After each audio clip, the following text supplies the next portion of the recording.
Senator Bongo nakahandang humarap sa ICI para sagutin ang akusasyon dawit din sa mga diskaya.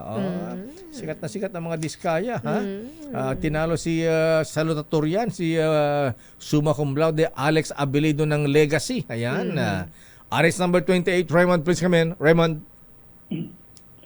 Mayor Elaine, nagpayag ng kahandaan si Senator Christopher Bongo na humarap at makipagtulungan sa Independent Commission on Infrastructure o ICI upang sagutin ang ibinibintang sa kanya na may connection siya sa mga contractors na mag-asawang Curly at Sara Diskaya. Ayon kay Go, makipagtulungan ito sa investigasyon ng ICI dahil wala naman umano itong itinatago. Giit ng senador ay malinis ang kanyang konsensya at nakabatay lamang ito sa katotohanan dahil hindi umano nito kilala ang mga Diskaya gaya ng gustong palabasin sa ngayon na siya ang dahilan kung kaya't nagkaroon sila ng joint venture sa construction company ng kanyang ama na CLTG Builders at nakakuha ng malaking halaga ng kontrata sa gobyerno. Narito si Senador Bongo. Bakit mo atrasin doon? Para lang idawit yung pangalan ko. Sabi ko, unfair nga.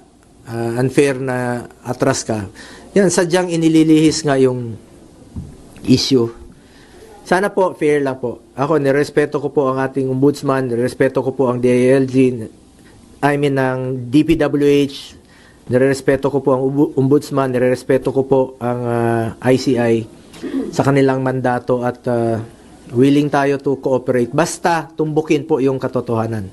The truth lang po. Doon lang tayo sa katotohanan at hindi tayo magkakamali. Sa totoo lang po tayo. Paniwala ng senador ang pilit na pagdawit sa kanya sa mga Diskaya ay para lang magpagtakpan kung sino ang totoong mastermind.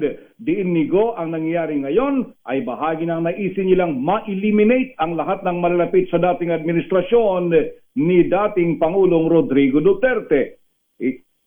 Pakinggan natin muli si Senator Bongo. Sigurado. Kasi sabi ko nga, unti-unti na kaming ni-eliminate. Pag-identified with the past President Duterte, in-eliminate. Taong bayan na po ang humusga. Alam nyo naman kung sino yung nagtatrabaho. Alam nyo naman kung sino yung nagsiservisyo lang ng tama. At alam nyo po kung sino yung talagang totoong nagmamalasakit at nagmamahal sa Pilipino. Si Senador Christopher Bongo. Ito si RH28, Raymond Adpaz para sa DZRH muna sa Pilipinas, una sa Pilipino.